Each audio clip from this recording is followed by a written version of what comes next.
on Deck Check. I would be your host, Poke Dad, and sadly, I am without the dancing bear. Aunt Bear had oral surgery, and so he's still a little sore. So I have to just take the reins solo on this one. But I think we can manage without him. I don't know. We'll see. No promises. What we got? We got deck profile. Zekrom Pikachu. You saw it in tournament 1, be pretty dominant.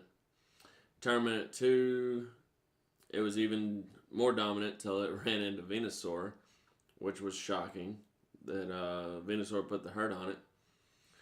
But nonetheless, it's still a really good deck. It has a lot of strengths. It has some really good matchups.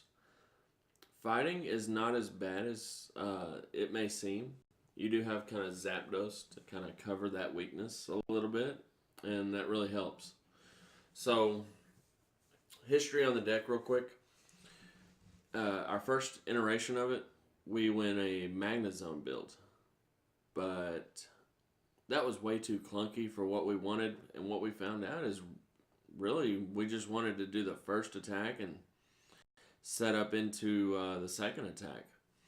So from there we went, okay, let's try Zeraora to set up, the Zekrom Pikachu, but then we found we don't really want to use Zeraora's GX attack. We want to use Zekrom and Pikachu's GX attack.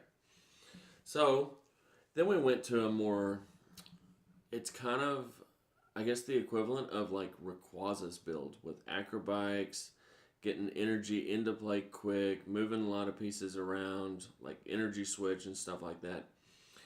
And so far, that's been our winning recipe. And so, let's share it.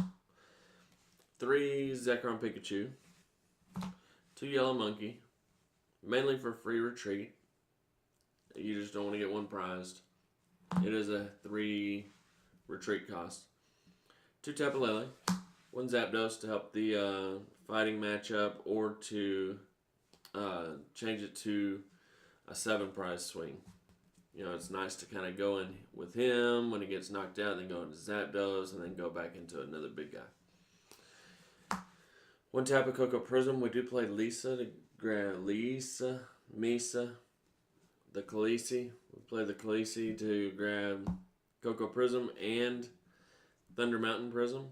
So that works out really good to grab both those, and it helps power it up, especially with Energy Switch. Marshadow, it can be used as disruption, but honestly, it's so we can keep digging for acrobikes or energy switch, or a way to just continue our turn 1.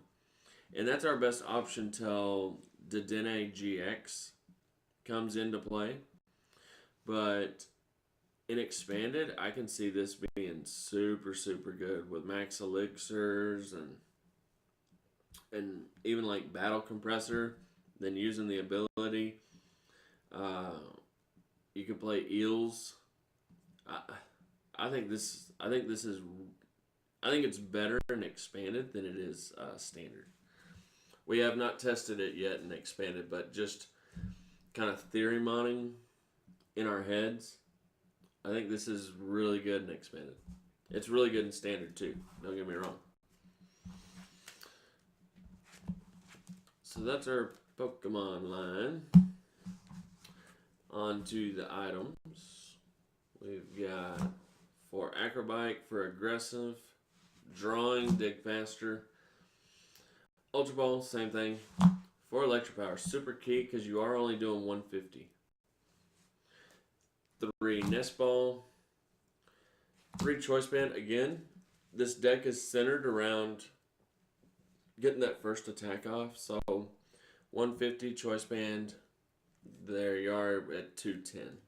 So very important. 3 Energy Switch to move that energy around, and 1 Rescue Stretcher. So this is built just like kind of a Rayquaza build. get the energy into play, get Zekrom in the active, and hopefully for just 2 lightning plus Thunder Mountain, you can do his first attack, and then you're set up for the GX attack.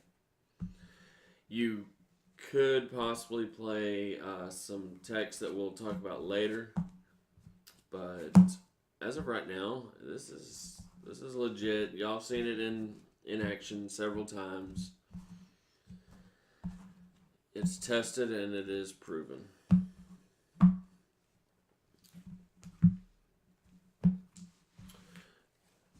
Supporters. We got 4 Cynthia, 4 Lily, 3 Guzma, 1 Lisa.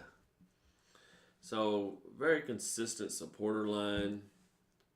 Guzma's not that much needed with the Zera Aura, so 3 Guzma is the perfect number. I wouldn't go up to 4, and of course would not drop down to 2. Lots of shuffle draw, because you are going to be burning through a lot of cards, so the more cards you see, the better you're going to be. We have tried Erica's Hospitality in this deck, but what we found is a lot of times we just want to keep Lillian. We can actually get a little bit more value out of Lily from our testing, but I definitely could see 2 Erica's Hospitality, 2 Lily, 2 Erica's. So I don't think it makes a huge difference, but you're welcome to try it out.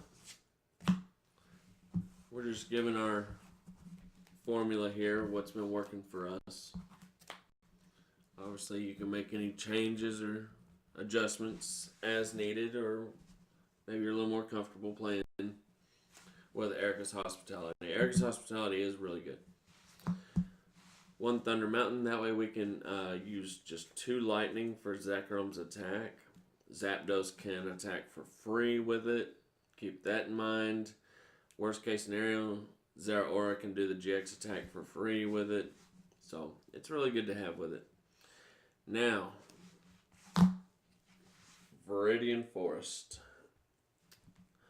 Ultra good stadium. So off of everyone's radar. Very, very underrated card.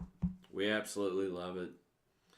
It was my number 1 pick from the set, and I'm kind of, for now, I'm sticking to that because the thinning in combination of grabbing that energy exactly when you need it is just really, really strong.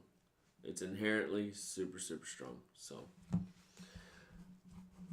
for now, I'm loving the forest, and I think the Dancing Bear loves the forest too. Especially in Blazephon. I think it's really good in Blazephon.